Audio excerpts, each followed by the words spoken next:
pass the traffic in. So I'm going to log in into the Mininet client here. So 10.163.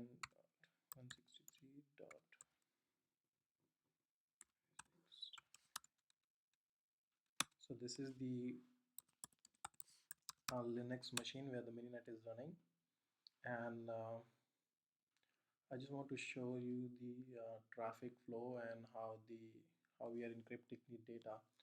So let's go ahead and build a simple Mininet topology.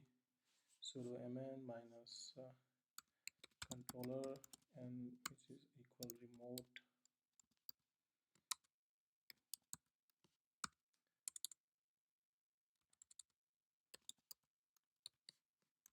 and then we specify the IP address, which is 10.163.144.10. Now the topology is created. We are connecting the floodlight controller, which is 10.163.144.10. Now let's see the packet flow. If we do a ping all, we are able to reach that particular host, so that's good. Now let's log into a floodlight controller real quick.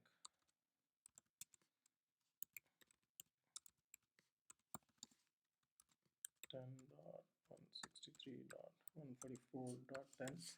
That's the IP address we used earlier, if you noticed. So now this is the floodlight, the controller.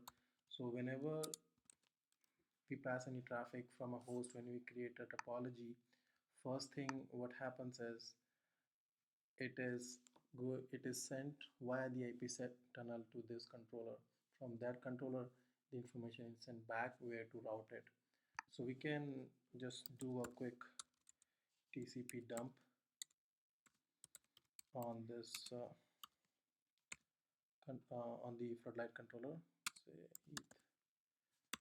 ETH0, and then we just want to source it based on the IP address of these Mininet, which is 10.163.6.3. The IP address is wrong. Alright, sudo for that.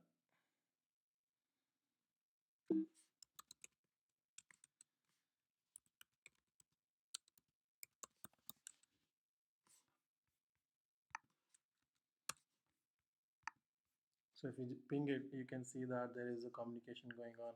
So what's happening in the background is the traffic goes from the Mininet, it comes to the floodlight controller and goes back. So in the intermediate device, now how would we make sure that the ESP is running? So I have this Wireshark doing a port mirroring on the router where we have the IPsec build. So let's just run a Wireshark and see what kind of traffic we see here. So since it's an IPsec, it is using ESP to encrypt the packet. So we're interested in that only. So if you notice that these are the two devices, 51 and 35, where the IPsec is built. Now the traffic which is sent inside it is all encrypted. So if you look at here, you won't be able to see anything. You cannot figure out what the data is. So that is how we are adding the security on the communication between the Mininet or a switch and the controller. This is the basic fundamental of our project. And here you can see that there is still traffic going on. So the OpenFlow is the packet which is using that information that this is an echo request, but this is done on the floodlight side. So that's why we are able to see these response. But if you look at the the router in between, all the packets are encrypted and we cannot see anything. So that is the whole idea of the picture of our project. Thank you very much. So this is the basic idea, but we can create like different topologies here. Just want to show a couple of more things. So for example, if you want to create a topology tree and then you want 3 levels, it will create those links, and you would see that here the traffic is still going on, and then the packet flow here, if you notice that it would increase because there are a lot of packets now going in and out.